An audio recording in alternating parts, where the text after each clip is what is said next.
Today on Producer Points, we're thrilled to spotlight a powerhouse in the music production world, hailing from the vibrant city of Toronto. A creative genius whose Midas touch has graced projects across the spectrum of the industry. He's collaborated with an impressive array of artists, including Charli XCX, Leah Kate, Bulow, Blackbear, the Chainsmokers, Ellie Goulding, Britney Spears, and making my wife very jealous here, the Backstreet Boys. His ability to craft hit after hit across genres is unparalleled, showcasing a breadth of talent that's truly awe-inspiring. Join us as we dive into the stories, the process, and the music of a producer who blends passion with skill to create hits that resonate across the globe. Get ready for an unforgettable journey with Mike Wise. Dude, thanks for being here. Thanks for having me. Yeah, man. That lovely intro. Thank you. I put more time into the intro than anything else in the podcast. Yeah. Got to start strong. You have to start First strong. impressions. But dude, thank you so much for doing this. I'm very lucky that most of the guests that I have on here are like very good friends of mine. Mike is someone who I don't know quite as well. We've met maybe once or twice. We met at Evan's party like a while ago, and we have a lot of mutual friends. And I was so stoked that you agreed to come on the podcast when I asked. So I was so stoked you invited me. Yeah. Dude, feelings mutual. I'm a big fan of yours. Thank you. I've been a fan of yours for years, before even I knew we had mutual friends. Always like listening to tracks and checking out the credits, be like, oh, this fucking guy again. Just like cool. Always doing great on. stuff. Through the 8-9 years I've been doing music full time. So you're Toronto based, you're here in LA. Want to talk a little bit about that? Like, how's your trip been going? How often are you usually out here for? Yeah, I come out here, every 2 or 3 months. Okay. For a few weeks at a time. Yeah. I love it down here. The city's grown on me over the years. I always felt a bit like an outsider at first for a couple of years until I, met the people that I'd like to work with and built my team down here. But stay in Toronto. I like it there. There's a good music scene there. It's smaller than LA, but it's good. There are talented people. It's like you got to find your crew there and then you're good. I mean, it's probably like that here too, right? Yeah, I mean, it's like that anywhere. I mean, I love Toronto. Yeah. I lived in Buffalo for many years before I moved to LA. Big Bills fan, right? Yeah, I am a big Bills fan. And I would go to Toronto a lot because it's right there. And my wife and I would do little weekend trips to Toronto and go to Chinatown there and just... for sure. It's like a vibrant city. It's multicultural. There's lots of great food from all over the world. So good. So I want to talk about Toronto more in a little bit, but we always start the podcast off with hearing your journey into the music industry, how you got started and how you got to where you are now. Yeah. I was always, from a young age in music, like, playing guitar since I was 10 and then playing in bands through high school and all that. It wasn't until, and I was like really not into pop music at that point. I went to university and studied music for a few years, which was cool. Learned a lot about music. It's just like I would hope so. Yeah, a lot of people say like music school it's not worth it or something, but I think if you're just going to learn about music and get better at music, it's great. But that's where I saw some poster for some band looking for a guitar player, and they had a record deal, and I was like, whoa, cool! I'm gonna be famous. and I met these guys who this band, and ended up playing in this band for like a long time, for years, and touring with them. Right.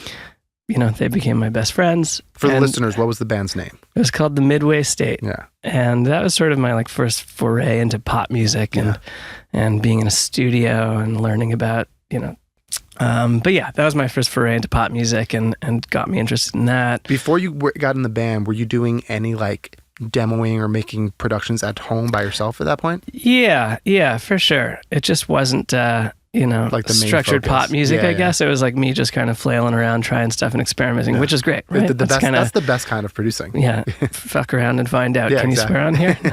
Mess around and find out. Yeah. I guess from a young age, I was doing that, trying to like, figure out how to like get my guitar into my parents' old computer as a kid and getting the little adapter to get into the back of the computer. I know. Yeah. Like the sound cards. Yeah, exactly. Figure out like, how do I jerry? Yeah. And it wasn't so easy. Like, maybe I'm dating myself, but it wasn't so easy back then. No, it wasn't. And it wasn't even easy to just like go on the internet and Google it, right? That's what I tell everyone now, where I'm like, I had to just like sit there and just like make all the mistakes and like figure it out on my own. And now it's like, I'm like, just type it into YouTube. Yeah. And even on top of that, now it's like, type it into ChatGPT. Yeah, right. Like it's Streamline. so easy I know. to learn how to do production now. Yeah. So you got into the band, doing the thing in the studio. Yeah, doing the with thing, them. touring a lot. Yeah, and being in a studio kind of, or like a real studio for the first time, and working with a music producer for the first time, and learning that that's even a thing. You know, like I didn't know as a kid that there are music producers. You know, these bands don't just do things completely in a vacuum. Maybe some do, but that role really struck a chord with me. I mean, you could be in the studio, not on the road, and that was really exciting. And you know, just being able to work on lots of different music, not have all your eggs in one basket and just like live or die by this one band, you know? So that was really appealing to me.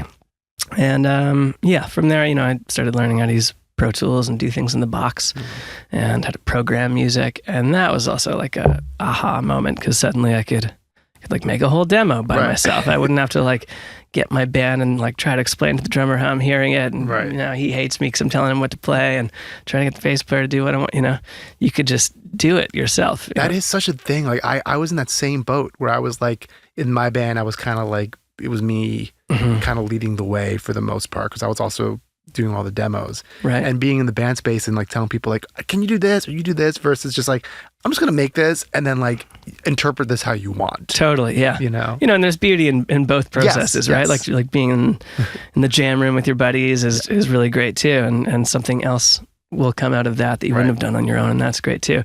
But yeah, learning how to make demos myself was really liberating. And yeah, that's how I kind of got into production and pop production, and eventually my band threw in the towel and I started doing that full time. Right. Spent a couple of years like working for some other music producers, being like their guy, and doing a lot of programming for some other producers until I'd learned enough, and I started getting some calls on my own and went from there. Was your first bigger song or artist, was it Bulow that really kind of got your foot out the door there, or was there someone earlier? Yeah, that was definitely one of the earlier ones. Even before that, I worked with this artist Ellie X for a while, and that was sort of like another sort of first moment for me, or you know, where people were saying, hey, you did that song, so and so. I mean, that's how I found out about you, like Not a Love Song, right? Yeah, was like I remember hearing that production and you're like, whoa, like this is nuts. Yeah, that was definitely like a big break for me for sure. Yeah. Maybe like the first song I had that was like being played on the radio in the States, you know, because it had, you know, radio success in Canada, which was great. But that was sort of my first one in America. And now you're here killing it. Hey, thanks. I'm trying. Doing the thing. Still swinging, you know? Would you call it bi-coastal? Like, I guess so, sure, bi-country? Bi-national, yeah. Bi-national. Doing the thing. So I want to transition into talking about living in two cities. And you know, one of the hardest things, I think, to do being a music producer is not being in LA. It's difficult. And I respect so many people like you who come out here so often, and you have a family and stuff. What do you feel like some of the differences are between the Toronto and the Los Angeles, you know, pop music scenes? Yeah. Well, there are a lot of talented people in Toronto. It's maybe just like laid out differently. Firstly, there are a lot of artists and a lot of producers, but from my experience, not as many like top liners. That's way more of a thing in LA. Okay. And it from where I stand, it seems to be like the short supply in Toronto, or like the weak link. But if you find your people, which I have, then you know, it's all good. Right. You know, one thing, I've never worked in Toronto, is sessioning there very similar to here, where it's like, for our listeners, most LA sessions start 12, 1 o'clock, go till around 6, 7. Is that the kind of same vibe in Toronto? Yeah, same kind of vibe. Yeah. But again, just fewer people doing it, right? So it's like, I guess when I come down here, it's very much like every day on my calendar is a different person, and some of which I've worked with before, and every time I come down here, there are new people too. It seems like there's an endless pool of writers and producers. It's never ending, let me tell you. It's just never ending. It doesn't feel like that in Toronto. It feels like, you know everyone, and you kind of a full picture lay of the land, and that's not a bad thing. Because I mean, that's how I like to work in LA anyway. I figure a lot of people do that. With the same people. You have your people, right? And then it's like I always want to work with new people, because you never know who you're going to hit it off with, or like who the next big artist is going to be, and like you just happen to get in early. Like that's why I love being here. Yeah, because like everyone new is coming here, and like even yesterday, I wasn't going to have a session, And then I got like pulled into like this like C-pop thing. Yeah. And I had a lot of fun yesterday. Cool. And it was just like, I wouldn't have been able to do that. Totally. The one thing I wanted to ask too about working both, what's kind of like your process? I know some people, and I'm curious if this is your process. I know some people that come to LA sometimes up to like a month or 6 weeks, stack their calendar and then take it back to where they're from and like get the bounces done after. What's your kind of process to work Yeah, a on little that? bit like that. Okay. I come down for a few weeks at a time and stack my calendar. Might do like 14 sessions in a row in 14 days or more. And on a good day, maybe there's like an end of day of bounce. Right. It sounds okay. And sometimes there isn't. And I end up doing what you said, like go back to Toronto, backpack full of demos to work through on my own time kind of. And then I have projects in Toronto that I work on as well, and writers that I do pitch stuff in Toronto with as well. But yeah, that's kind of how I structure it. Come down here, work like a dog, take it home. Yeah. It's a lot easier when it's like just you here and you have like almost no other responsibilities. It's weird. I go from Toronto where I'm like married with a kid and very structured life and a dog. Gotta walk the dog. Just like house chores and stuff like that. And you're like in Airbnb. It's like, I don't gotta do this. Yeah, and I'm like a bachelor down here for 2 weeks. Like, I guess I can get dinner somewhere tonight. I can sleep another hour. Why not? Yeah. Session's not for 3 more hours. Yeah, exactly. Speaking of bounces, one of the questions that listeners or future listeners ask me, I ask people to say, hey, what do you want to know from these producers is how are you getting these, day one or day after bounces? What's your workflow to try and get things out quickly? Yeah. I mean, I want to hear your answer too. Sure. It's something I struggle with, because, firstly, every day is different. Sometimes something just comes together really quickly, or like the type of track that we're making is like very much in my wheelhouse and I can make it sound good fast. Right. And other times it's like, not like that. Right. Let's say maybe something that's just not in my wheelhouse, or it's just, it's not quite as clear. The path to get to the result isn't as obvious, and there's a bit more like trying to figure it out. And by the end of the day, it's not quite as finished as you'd like. So it's different every day. And then the other thing I was going to say, I never know what's going to be the better move, to send a day one bounce that's rough, or make the artist or whomever wait 3 weeks till I've had a chance to go in on it and send something. Then they're like pissed that it's taken so long, and I'm getting texts, hey, is there a bounce yet? Yeah. But they're going to get something that's like hopefully finished or close to finished, And I don't know. I'd love to hear your insights on that too. I think it's through these conversations on the podcast, there's never a right answer. Yeah. I think it's obviously, that's the easy thing to say. It's always a case by case base. But kind of what I've come to the conclusion is that I'm more open to sending something that kind of is purposefully unfinished. My goal is to always make the vocal sound pristine. Yeah. That's my number one thing. For sure. That I'm going to make you sound great, you as in the artist or whoever cut the vocal that day, to really make sure, because and maybe you're like this too, I'm a songwriter first in my head. That's the only thing I care about. I could give a shit about my production. Yeah. And I found that sometimes I've had more success showing people more open-ended demos than I have when I go like really deep in on the mix and the production. Yeah. Because what I found is that sometimes A&Rs or the artists, when they hear something that's so done, they can't imagine it another way. Right. And I'm open to just like clearing everything out and redoing it. But they just like make their decision on. They're like, this isn't the vibe we want to go for. And you're like, well, hang on, I could make it acoustic, but it doesn't even get the chance to. Versus giving them, like a great sounding vocal, I call it like a riff or the underlick of the song that like, this is like the vibe of the song. And the drums that are just like, this is the basic vibe. And then everyone is now a little bit more creatively invested in it, where it's like, oh, it can go this way, it can go that way. Right. A&R has this idea, and like now it's kind of more collaborative in a way where everyone's more attached to it. That's cool. Yeah, it's like strategically underproducing it a little bit. Yes, and there's times where I'll do a production and I'm like, this isn't going to get the idea across, and I will just do what I call a top line version for our listeners, which is usually just a vocal and a guitar or vocal and a piano or a vocal and like one element, like no drums. Yeah. Like by design, be like, this is the song. Yeah, for sure. Drums is a great way to ruin a demo. Yeah, because, sometimes like people have different tastes. Sometimes I'm not the right producer for that artist, but I wrote a great song with them. Yeah. And I always tell the artist too, where like within the first hour, I'm like, hey, I'll produce this out, but like if you're not liking what I'm doing, like tell me. Yeah. And like I am so happy to hand this off to whomever. Yep. To get this like across the line, because during the session, my goal is to write the best song possible, not to make the best production. I agree. Possible. Yeah. So that's where I'm at with getting daily bounces, and I'm gonna think about that. The strategic. Yeah, it's always scary for me to do that. I have like disagreements about that with like I co-produce a lot, and sometimes I'm like very pro, like, hey, like let's just like do this as this, and the other producers are like, I don't know, like I want to go in and like put my stamp on it. Yeah. And I think as I've had more success, and I don't feel like I have to prove myself anymore. Yeah. I've been like, look, I've done the thing. Right. I can do the thing. Yeah. I don't need to show you I can do the thing. Yeah. It depends who you're working with, right? Like the people that I work with a lot, I don't mind sending out a shitty rough bounce because they know, well, firstly, I know they can hear the forest through the trees on it.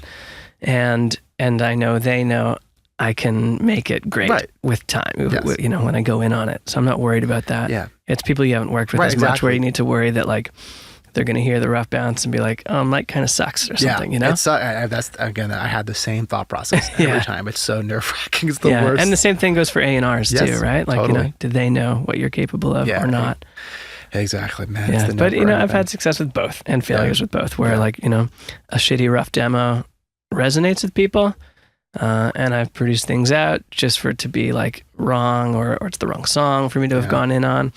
And I've like gone in on something and it lands and they love it. And like the first bounce is the final bounce. Like that can happen too. That happens. I mean, that's the thing. It's rare, but it's always different. Nice when that happens. Yeah. And I think that's the thing about that.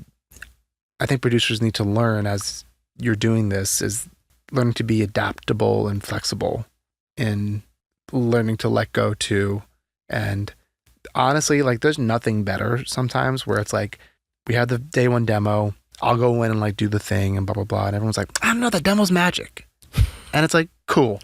Yeah. Like I went in and I'm wrong all the time, and I will happily just like go back to the demo and like spruce it up, a little bit. Does this ever happen to you though, where you like you do the day of bounce, you give them the rough bounce, and then you go in on it and maybe you change it, you found something new that you think is exciting, but they have the demo-itis, they being like whatever, artist or the writers, and then you can't change it because they're so stuck to it. Of course that happens. Yeah. Of course. And that's why like my main focus is I'm always just so much more focused about the vocal. Yeah. And there's nothing worse to me than like someone getting attached to a really shitty scratch vocal.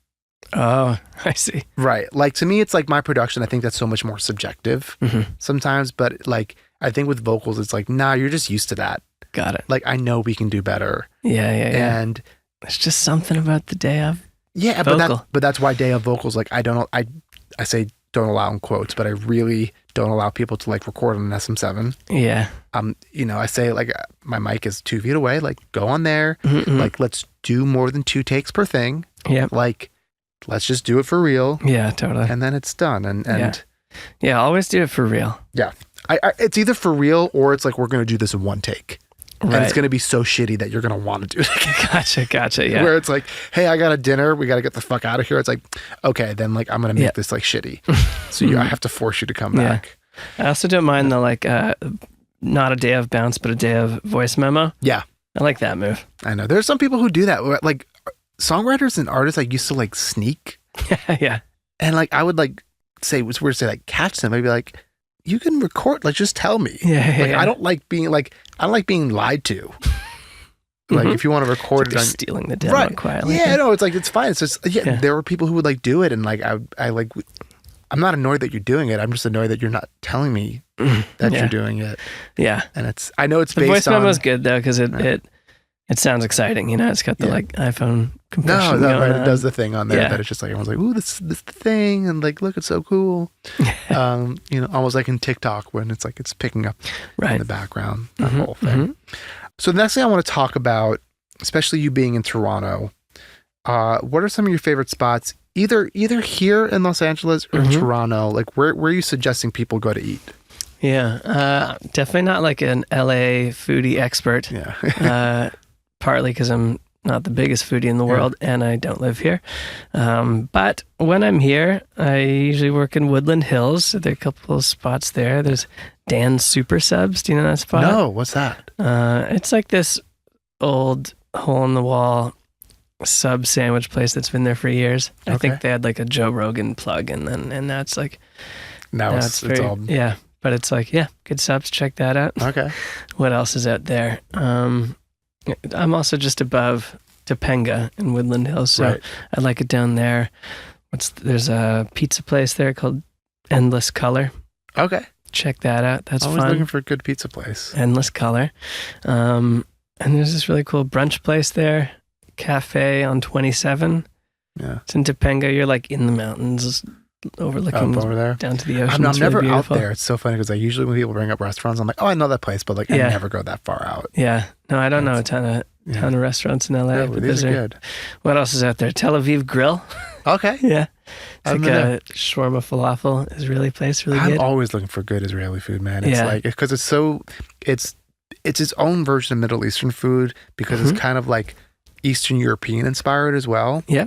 That most people don't realize. And what I love that what Israeli food does that not a lot of other Middle Eastern food does is that they include a lot of pickled items in it, yeah, which I love. Me too. Try Tel Aviv Grill. Yeah. It's not like a fancy place. It's like a quick. No, that's what I don't like want a quick counter service kind of thing. That's what but I like want. Amazing. Well, I grew up in New York and there were so many like great like Israeli places to eat. Yep. And like there's just like not really that much out here in LA, unfortunately. But, yeah, they got a couple locations, I think, or I don't know if they're all out there in the valley or not. I gotta check it out then. Yeah. Oh, man, I could go for a shawarma right now. I might go tonight, man. All right, amazing. You had one of the earlier viral TikTok songs, Leah Kate's 10 Things I Hate About You. And that's one of the songs that I wanted to talk about today. Yeah. Really great song. As always, in every production you do, guitars sound great, drums sound great, vocals sound great. And I want to get into all of the nerdy stuff in a bit. But first I want to start with the story and how the write went and where that all came from. Yeah. Wrote that song with Leah Kate and Maddie Yanofsky. Maddie's super talented writer. Wonderful. One of my faves. Yeah, both really talented people. Yeah, and I remember it being a pretty quick write. One of those, it happened fast kind of thing. And were you already working a lot with Leah at that point, or that was like your first session? It wasn't our first session, but it was one of the earlier songs we did, like second or third song, I think, if I recall. Did you guys write that here or in Toronto? We wrote that here. Okay. Cool. Yeah. And it was, I think one of those songs, like I said, happened quickly, kicking around some titles, concept ideas, landed on 10 Things I Hate About You. Obviously, it's a movie.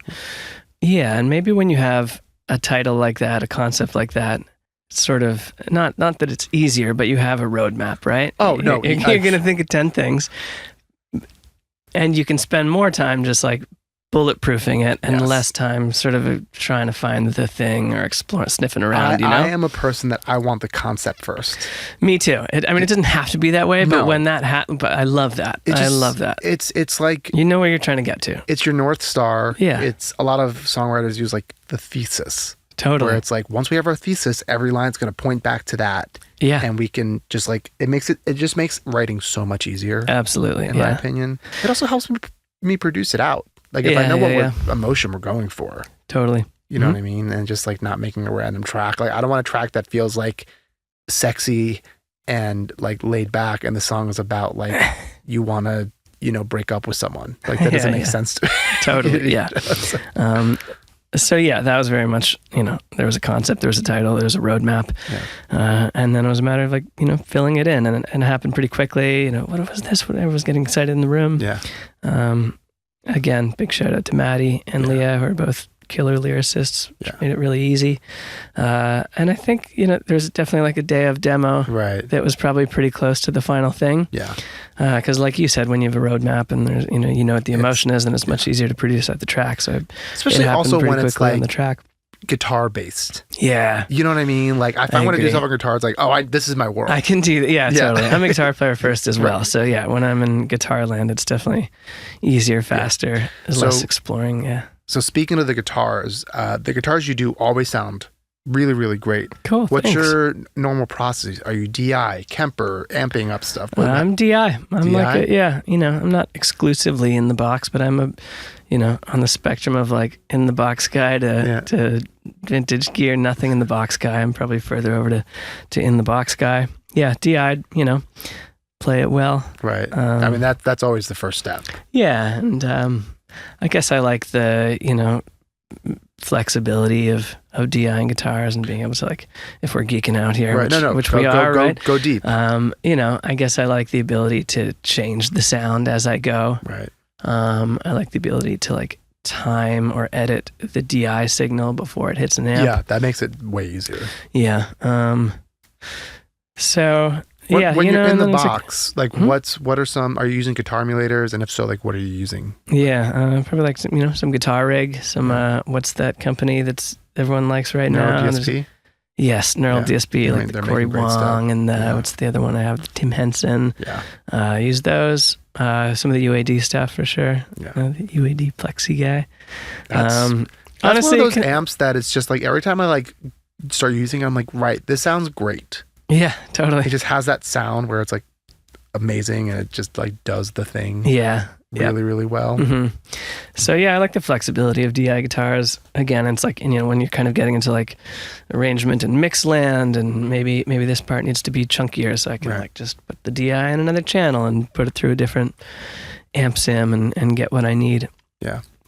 When you're doing guitars, and you can use this song or any other song you've done as an example, but distorted rhythm guitars, how much layering do you do? Are you playing the part 2 times, 4 times, a million times? Man, I don't know. Great question. I feel like I'm always sort of oscillating between like I need to like layer it up, and then I'm over to like no, just like one, and maybe not doubled on both sides, just like one over here and something different on the left side.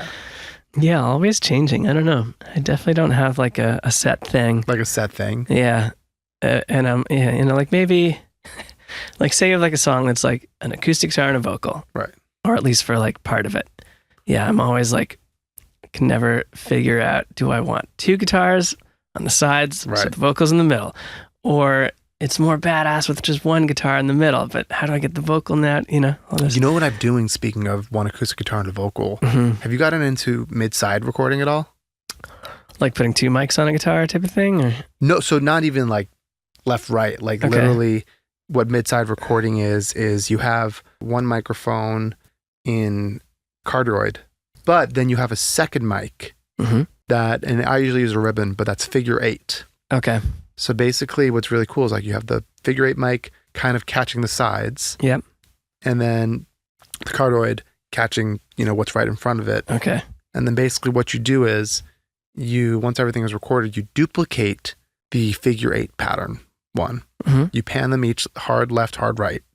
Okay. Flip the phase of one of them, and then you slowly bring it in, and it makes things like cool. Yeah, it's crazy. It's like it's phase. Yeah, I'm always trying to find tricks to do that. Like if I have 1 guitar and I want it to be 1, maybe I'm like sending it to a reverb and trying to do a tight small reverb just to make take the center down and the sides up or something. But it still sounds like 1, but now there's more space in the center for the vocal.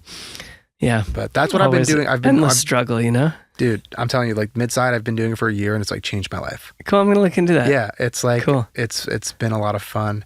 I noticed a lot of things that beginner producers, especially in the rock world, have a hard time doing is balancing a vocal against rhythm heavy guitars. Do you have any things that are your go-to moves to kind of like create space for the vocal against like a wall of guitars? Totally. Yeah, I guess the first thing is like arrangement stuff, but total, yes. Trying to like arrange it in such a way where there's space for the vocal, but like you said, wall of guitars. Sometimes there's just a wall of guitars and there's no way around that. To geek out, maybe stuff like Track Spacer, and that plugin? That's a good one. Yeah, I guess EQ, trying to like find the balance between like, I want these guitars to like have teeth and be aggressive, mid-range, but how much? Because I want to leave space for the vocal. So, tame it back, finding the sweet spot, I guess. And, maybe as a guitar player, sometimes you're like tempted to just like want to make the guitars scream, right? But then you have to like listen more objectively. Well, it's also what's like, the listener's probably hopefully going to be listening to the vocalist first and foremost. So you got to put your guitar ego aside and tuck them down a bit. I think what it was for me too is that so many of the records that I listened to growing up, like these like emo records, that like the guitars were so loud. Yeah, I was just going to say like they were like louder than the drums, right? Yeah, no, the guitars were loud, like almost equal to the vocal. Like the vocal was definitely a little bit louder, but like, and I go back, I'm like, man, I love this so much, but like, that's not what records are doing now. Yeah. We also have so many other techniques that like we can like make it so you still have the guitars feel powerful, and the vocal can still like cut through using, again, like tools like track spacer and side chaining that they weren't really doing, 10, 15, 20 years ago that we do now to make it loud and feel in your face. Yeah. The other question I wanted to ask about 10 Things is the drums. Are those real drums? Are you VST? They sound phenomenal. Cool, thanks. Yeah, programmed drums. I think it was David Arkwright who was like, we were geeking out, like, what do you use? Addictive drums or these or those?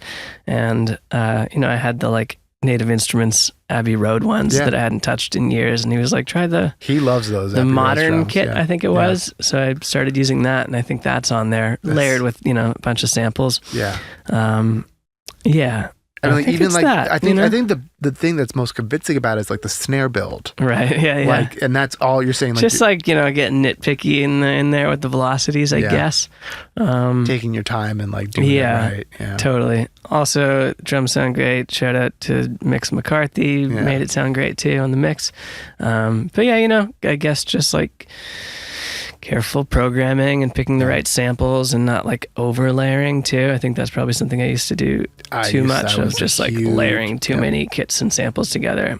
Then you get phase problems. You get phase problems and it sounds less real, right? Because it's like in real life, a snare is either like high or low, or it's like ringy or it's dead. It's not ringy and dead, That's not real. Yeah. So, if you start like over layering things, you're like, I want the ringy, cracky one for some crack, and I want the low one for some heft, and I want to, if you can't have all the things.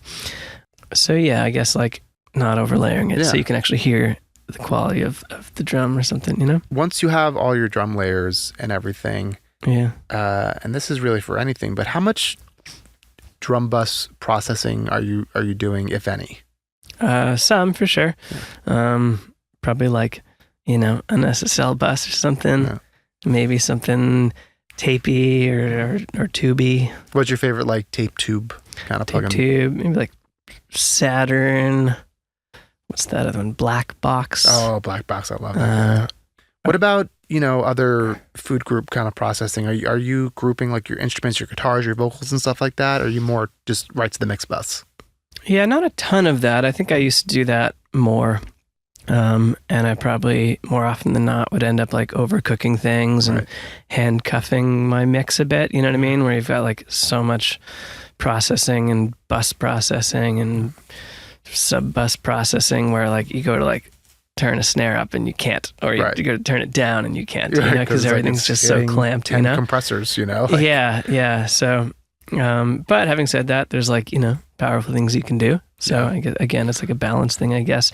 Definitely drum bussing, maybe a background vocal bus. Right. Yeah. Other than that, I'm not doing a ton of subgroup bussing like that these days, unless there's like a specific reason to, like, I want to put a filter on you're like all the music, and I could put it on every guitar and synth, or I can just like have a music bus now that's just so I can like have a phaser go on all the music or something, I did that recently. We were doing like it was like a pitch song for a Latin thing, and they're like, we kind of want to like Drakey. Right. And I was like, cool. And I put, did I put lo-fi? I was going to say it's the lo-fi I probably plugin. put lo-fi, but I did either lo-fi or tape plugin or something on my buses to just be like, same thing. I was like, I could put this on every track, or I'll just like put this on everything but the vocal and like have it do the lo-fi thing. That is a reason why I might never leave Pro Tools for that plugin, because I just love that plugin so much. Yeah, Pro Tools, man. It's great. I'm like pretty close like to really trying to go in on Cubase. Yeah? I've just heard too many good things about it. Yeah, some of my favorite producers are Cubase guys. So there's And it's got to be something there. Yeah, I was like working with a buddy who I co-produce with a lot, and we're usually at his spot. And he showed me all these features that Cubase has. And I'm just like, what? Like, you guys have these? He's like, yeah, we've had this for years. Like, what do you got? Like, I like their vocal tuning algorithm. Okay. It's probably my favorite. There's like a Cubase Yes. auto-tune or like a It's Melodyne more like manual. Melodyne. Yeah. And it's like how Pro Tools has Melodyne in. Yeah, that was a Tools game now. changer. Right, but like Cubase has had that for years. Got it. And it's their algorithm, and their algorithm is the best in my opinion. Oh, cool. It's really, really good. And there's like, to make stems, you can, we can use SoundFlow, a separate thing, but Cubase just has its own thing. Yeah. And you can just like hit a button and like tell it what to do, and it'll do it. Ah, cool. A couple other features that I'm like, damn. Yeah, this is getting real geeky, so feel free to edit it out. But, like in Pro Tools, you can like have a region and like slide the audio within the region, yes. But you have to use like the hotkeys to do it. Hotkeys, the keyboards. And I do that all the time for like timing vocals, right? Of course. In Cubase, I've seen Ian Kirkpatrick in Cubase doing this thing where just with his mouse, he can like slide the audio within the region. It's not like tick, tick, tick. It's just like you could do it. Yeah, I wish Pro Tools had that. I know there's so many things. I mean, they'll get you it in 5 to 10 years, as they do with everything. It's like, great guys, like I'm glad you're doing this. Yeah. Why did it take 10 years? I don't yeah, understand. there are like a couple little things that bug me, but yeah, they're about to do a whole bunch of. Did you see Pro Tools like NAMM thing? All the new features, like ARA features that they're introducing.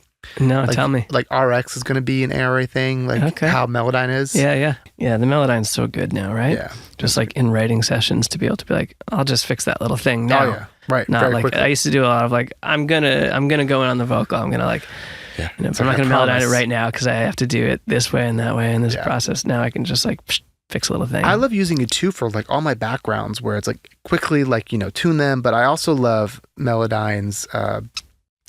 They call it volume control, or like what I call clip gaining. Right. But just so like all my backgrounds be like, okay, just get them all even. And Melodyne's algorithm for that is really good. For like clip gaining within Melodyne, you mean? Yeah, just I don't what they call it, like making it. I don't know what they. Yeah, and it just makes the blob bigger, smaller. Yeah. I don't like to do it on a main vocal. Right. But for like all my backgrounds, it's like okay, fuck yeah, I don't have to like worry about anything like poking out. Got it. Do you mean there's like an automatic feature that does that, or you're saying just manually you're gonna like blob up? No, it's like you select them all, and then it's like, you can click a Melodyne, like tune them all like 100% or 80%. Yeah. They have that for the volume. Okay. Where it's like make things louder or make things softer, and it's like also just like gaining up the whole thing. Yeah, gaining or like bringing down loud ones. Got it. It takes like 2 seconds, and I can do them all at the same time. Nice. And it's so much easier. Yeah, it's been. I don't even I hardly use compression on vocals anymore. Yeah. I do out the box. Right. Okay. To be fair. Yeah. But I want to move on to one of my favorite songs you've done, if not my favorite. Charli XCX's YUCK. Cool. That's my favorite song on the album. Cool. I think it's so cool. Like the production is awesome. She sounds great. Really great record. And the first thing that I wanted to ask about it there's a lot of synths in there. But we'll talk about mostly the main synths in there. Are you an in-the-box synth guy, or do you have outboard synths that you... I have some outboard synths, but they've mostly become like dust collectors for me. And I've actually got rid of a few just to make room for some other purchases. Yeah. Do you remember on that song what you were mostly using, perchance? If not, definitely all in the box. Yeah. Right. Honestly, I don't touch my outboard synths anymore. Yeah. What are some if like you haven't, you should. I'm not trying to preach or anything, but like I was talking about with the DI guitars, same kind of thing. Like the flexibility of in the box just wins for me and my process of being able to change the sound at some point, or change the key or the tempo or the voicing, whatever it is, and not have to like retrack and recall. Yeah. I'm sure if we plugged in a Juno and a VST Juno, Juno's going to win. Maybe we would hear a difference, But I think it's like, when it's in the mix with a million other instruments. That's just it, yeah.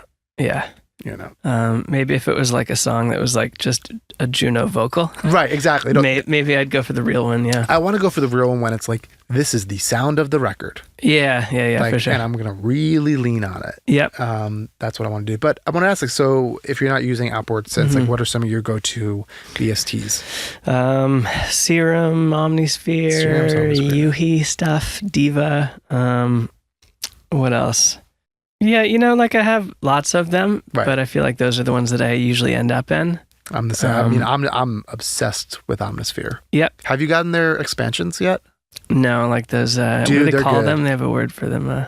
I don't know. What anyway, yeah, I know what you're talking about. They're good. There's a few that like I'm like, I wouldn't tell someone to buy. Yeah. But there's like 3 of them that I can't live without now. What are they? Which ones? There's like the sort of like. Oh god, because they have such weird, the Unclean Machine that's one. That's what I'm like, thinking of. Yeah, that one's really good. Really cool.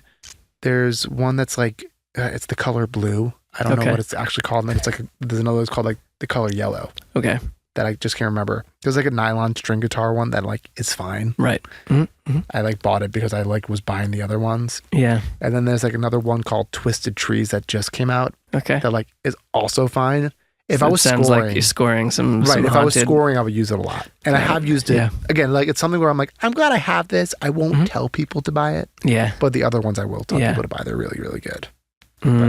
Yep. Whatever inspires you. I've been like in this thing called Playbox. Have you heard of that? Playbox is awesome. Native Instruments. It's so much fun. Yeah, it's fun, right? You just get something you wouldn't get out of a synth, right? Yeah. I wonder if you're like this. I'm very much. I hear a sound and I'm inspired by it, and I make a part. Yeah, based on the sound. What's like? Is that, you know? Yeah, for sure. Like when I'm starting a track, I find it hard to get going if there's not like something inspiring sonically. Yeah, right. Like from the get go, whether that's like a cool drum looper sound or I don't know, some weird cool playbox sound or something or a sample.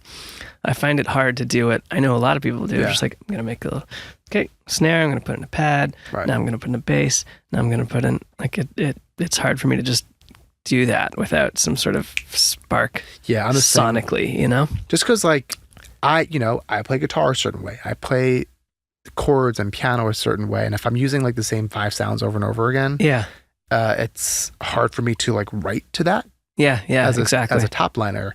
And when I have a different sound, then I'm like, oh, okay, this makes me want to play this, and now I'm inspired again as a top liner. Totally, you know. And it's like funny how much easier it is for me to write when I'm top lining when I'm working with like other producers, because like they're playing different kinds of chords and playing guitar differently, and I'm like, it's I have that syndrome where like maybe we all do. You tell me, but like where everything I play.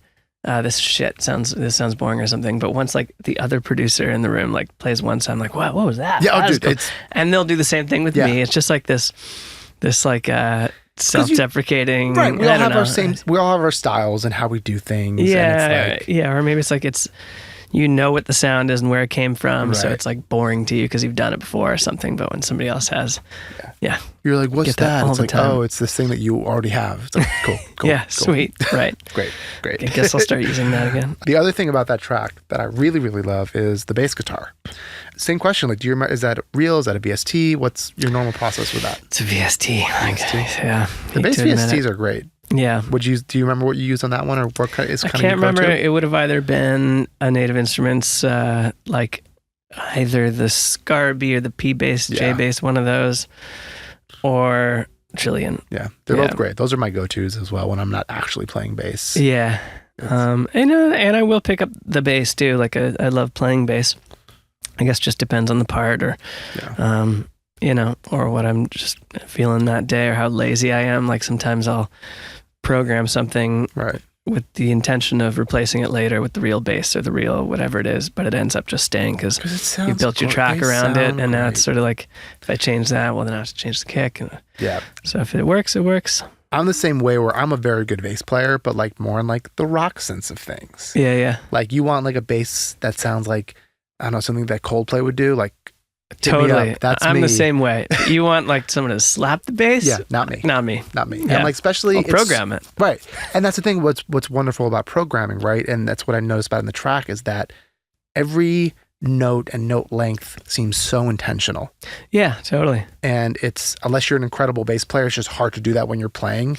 And I value my time and I don't have that much time. Yeah. Versus like programming in, it's like, okay, I want most of these to just be straight 16ths. Right.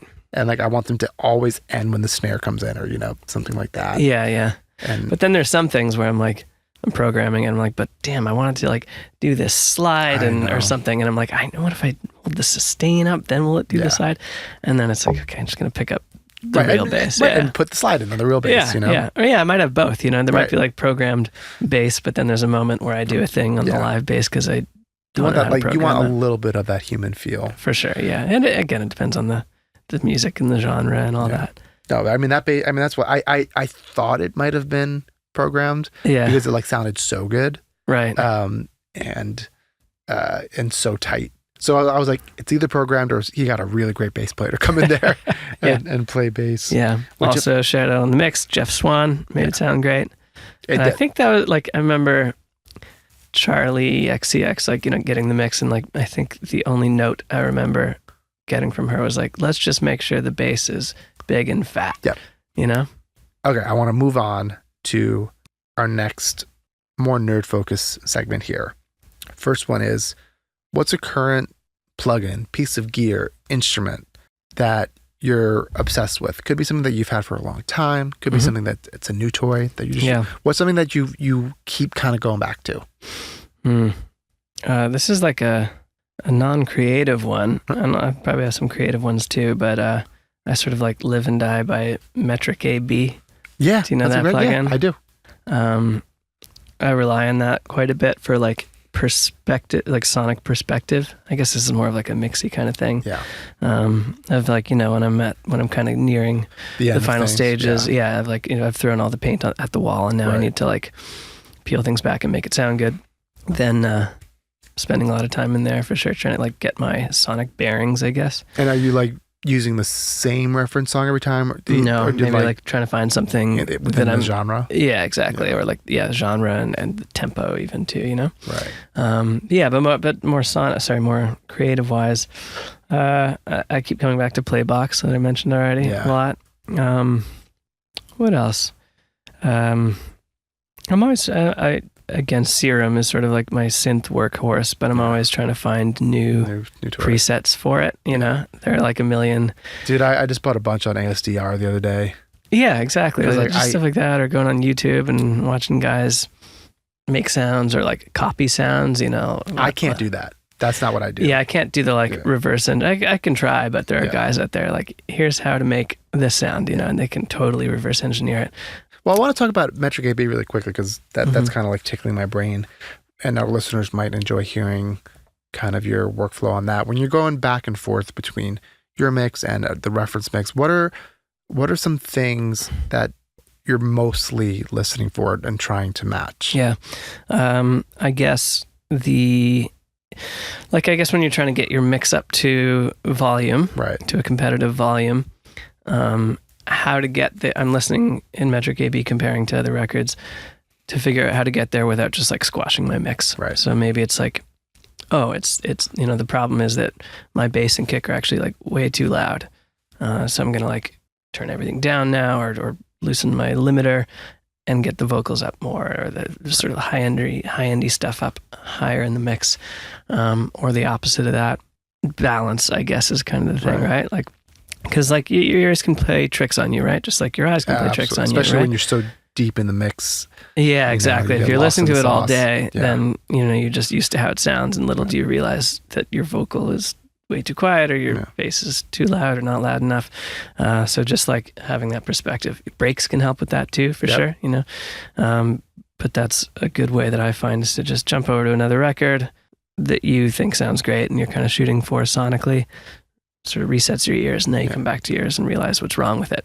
Yeah. Are you using visual tools, or you try to mostly rely on your ears? I get sucked into the visual thing a little bit sometimes. Like say with Metric AB, there is like an EQ graph which can be helpful, but Right. yeah, it can definitely like trick you into like doing bad things. Yeah, I know. I So always go should- back and forth. I'm like, man, am I using my eyes too much? Yeah. But like sometimes it's like, well, my ears are dead, and I need to use my eyes. Yeah, it can be helpful in like when you're not in your usual comfortable setting. Right. So, for example, when I come down to LA, I work out of the studio, and I know it pretty well because I've worked in this studio, you know. But it's always for short periods of time, so it's not like I don't know it like a North Star kind of thing. Exactly. So it can help me. I might rely on, you know, for like my end of day bounce just to make sure that it's not like completely fucked. Yeah. You know, only other last question that I want to talk about this kind of thing here is mix bus. Mm-hmm. How heavy is your mix bus, and what's if you do this, which I'm assuming you do, what's your favorite like clipper or limiter? Yeah. Mix bus, you know, it's like I'm in Pro Tools, which has what is it, like 8 or 10 slots for and it's pretty full, but I'm not going crazy on anything. Right. There's like, you know, a bus compressor. For me, it's usually the SSL one, but whatever is clever. And then there's probably Saturn or something, you know. Do you remember in the pandemic when like all these producers were doing live streams? Yeah. I think it was Disclosure. It was a guy from Disclosure was doing a million live streams. And I think I just kind of copied what he was doing for a while. Right. And I still do, which is a compressor. I think he has Saturn on there doing on like the tape setting. Right. Just like doing a tiny bit. Oxford Inflator is on there. Doing a tiny bit. Love that one. What else is on there? A Pultec Pro, maybe doing some things. Maybe for like a day of bounce, if it's just not exciting enough yet, I might put OTT on there. Yeah. Maybe sometimes. Nothing wrong with it. And then limiter, I'm using Fab Filter. Yeah. Yeah, but like I was describing earlier, I'm always like trying to figure out how to get up to the right volume without just squashing things, you know? Yeah, it's tough. I've been doing basically compressing, limiting on my food group buses, and then on my mix bus, and then running a clipper, a limiter, and then inflator.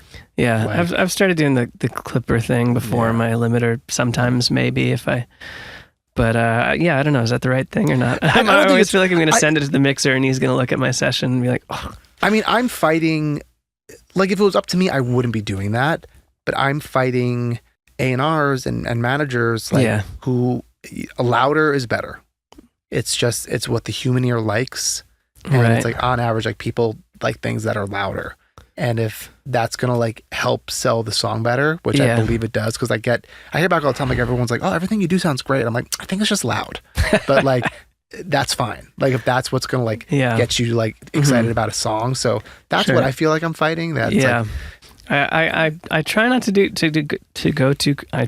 go too crazy because I find when I've overcooked it, it's just going to end up worse with the mixer too, you know? It's like I need to produce and pre-mix responsibly so that the mixer can do a good job and make it better than, you know? I haven't had the problem yet where it's like I get something so loud and like the mixer is like, I can't, like they're always able to get it louder. Because they feel like they have to make it louder. And, and sometimes I'm saying, don't worry about making it louder. Just make it better. But I don't want to put them in that position. I want to just keep it reasonable. And I don't know. I guess also with like, you know, that setting on maybe all plugins have this, but on like the Fab Filter limiter, there's like the 1-to-1 button, which will just gain compensate.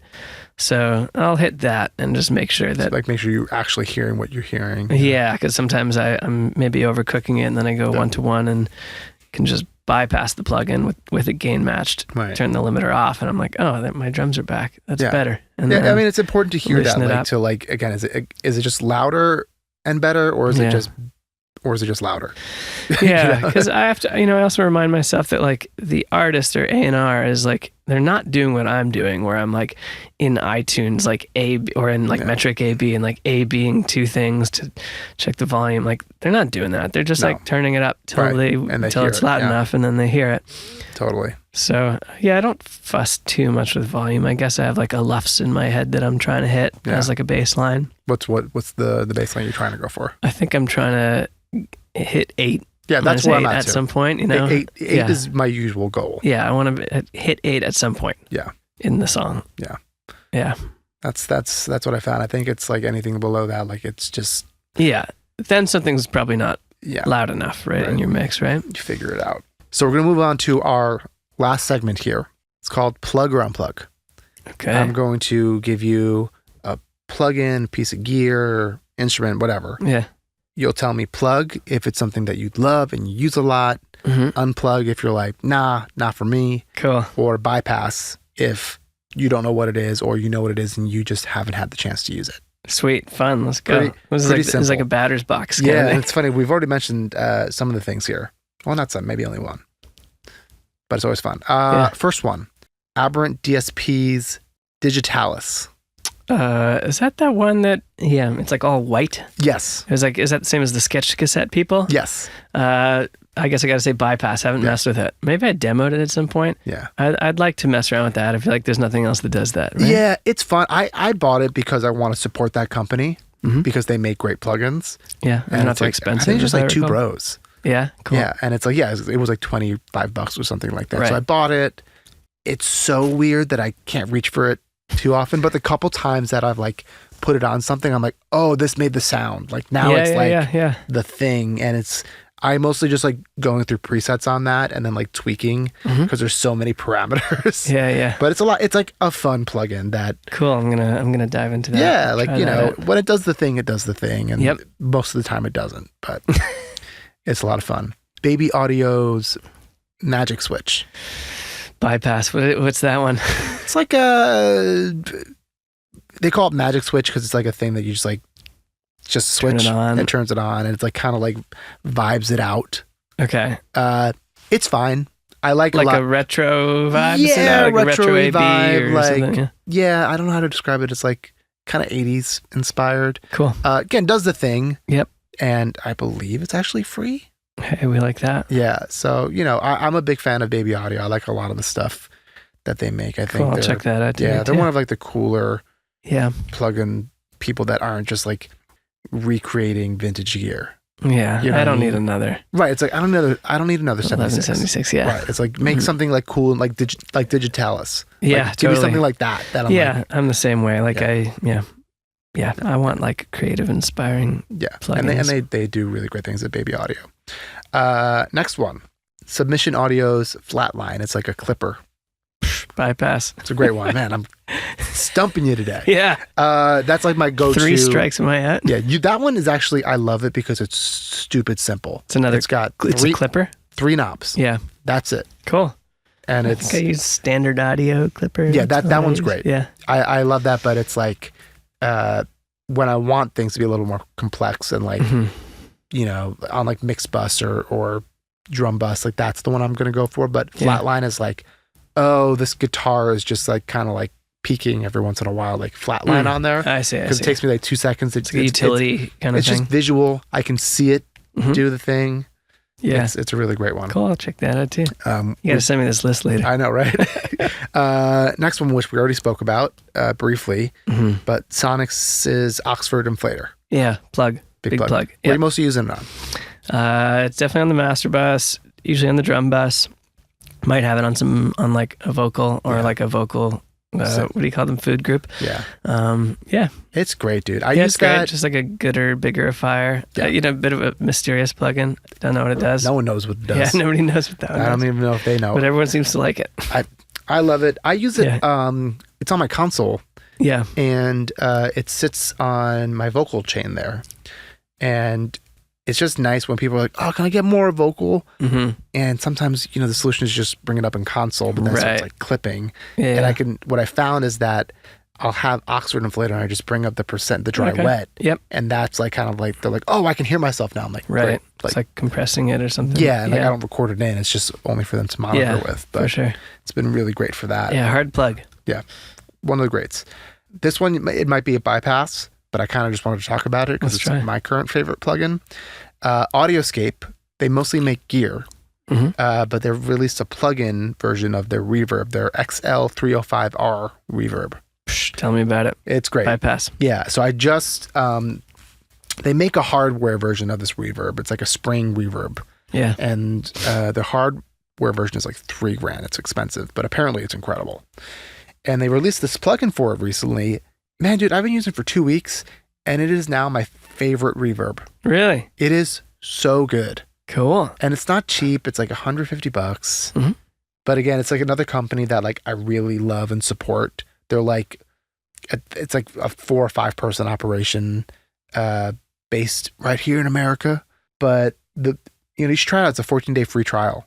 It's like, it's a spring reverb, but it's like, it can be dark and vibey. It doesn't sound like a spring reverb. I feel like I need a better spring reverb. Or not a better one, just another one. But if I were to just hear it, it doesn't sound like a spring reverb. Right. It can. Okay. But spring is one of those reverbs that's like not in most plugins. No. Like you go to Valhalla and it has your chamber and room and hall and all these things. It doesn't have a spring. No. I mean, the only spring reverb that I like, that I go to a lot, is the one that UAD makes that I'm blanking on. Yeah, the AKG one? Yeah, but that was like so DSP heavy. Okay, yeah. Which sucks. I use the Avid one, or what is it? Not Avid, but what's the one that comes with Pro Tools? No, it's like they're green, they're black and green. Oh, Air. Yeah. Air. It has a spring plug-in. It's like a very specific thing. Yeah, it does that. Yeah, it does that thing. But yeah, this is the first time in a long time that I've been like almost blown away by like a new reverb plugin where I'm like, oh shit, like cool. I'm like literally today I'm going to update my template and put it in my template. I'd try that. I do. I mess with reverb a lot, trying to find the right spaces and vibes, and it can like totally change. I always say I don't need another reverb, and then every year it's like, oh, I guess I do. Yeah. Like, whatever. If it's going to inspire me. Yeah, exactly. It has to stay exciting for the creator. Next piece of gear here. Well, not piece of gear. It's a plugin. Yeah. Our listeners know, but you don't. This is a plugin that we ask on every plugger on the plug. Okay. CLA vocals. I'm not above that. There was definitely like a point in my career where I took it off my lead vocal. Yeah. I might have it on like a background group, maybe here or there, but I'm just thinking right now, it's like it's some things just like get left over on your template, maybe, and they just like, you don't consciously take it off. It just sits there. So there might be a bit of that on like some background vocals, but no, I don't know. Not like a hater, but it's not on my chain anymore. Yeah. There was a time when it was. What do you like about it? What do you not like about it? I guess the quick ease of use thing, you know? Yeah. Mm-hmm.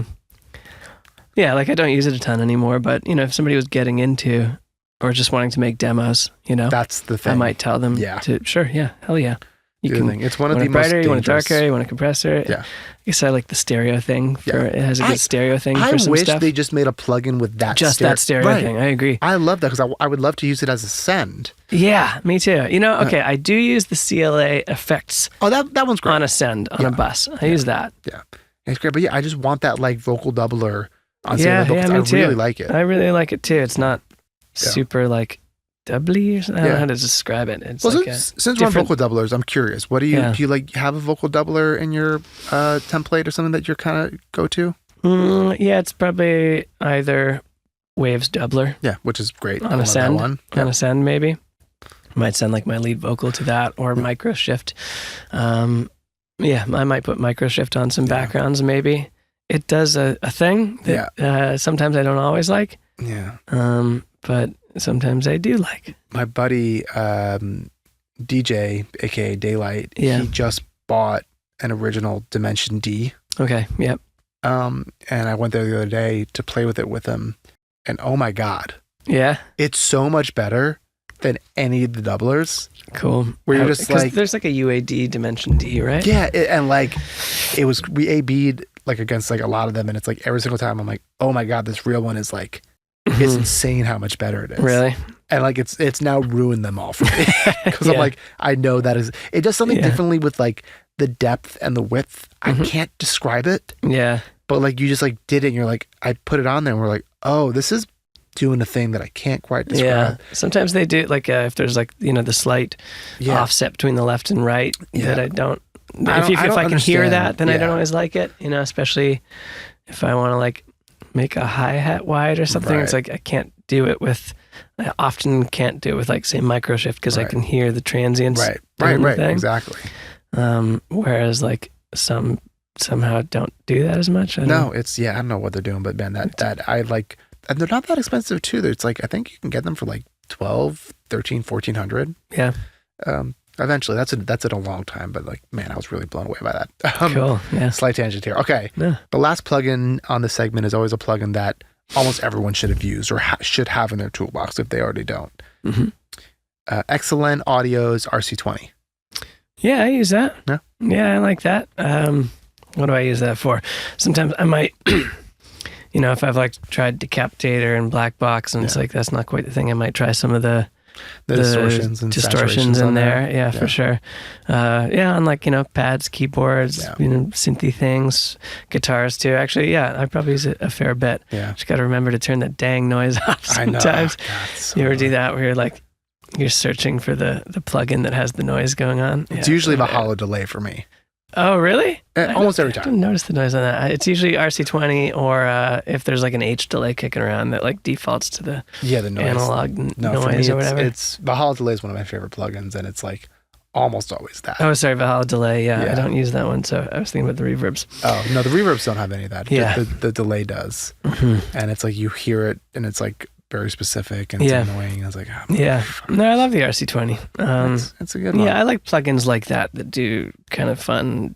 I guess I like sort of divide plugins into two categories. There's like the utility plugins, yes, totally. EQs, compressors, etc., and then the creative ones. Yeah, I will almost always buy a creative plugin. Yeah, because I like the more toys to like fuck up sounds. Me too. Yeah, it's get like inspired. It's like, do I need another compressor? Yeah. No. Yeah. Like I've been meaning to try that new XLN one. I haven't tried it yet. Life. Yeah, I got it, cool. and I've barely used it yet. Yeah. Like I put it on my phone to like be like, all right, I'm gonna like record things in, and like I haven't done it yet. Yeah. But I'm gonna do it. Yeah, me too. I'm all set up for it. Yep. Well, dude, I've taken up, as usual, far too much of your time. It was a pleasure. Thanks for having me. That's fun. Dude, I'd go all day, man. This is what it is. We're all probably have a session. Way too nerdy. Thank you again for coming, for sharing your secrets, your insights, your stories. I think our listeners are really going to value what you said here. So thank you again so much for doing the pod, Thank you for having me, man. It's great to talk shop. Thank you so much. Thanks, guys. Thanks for listening.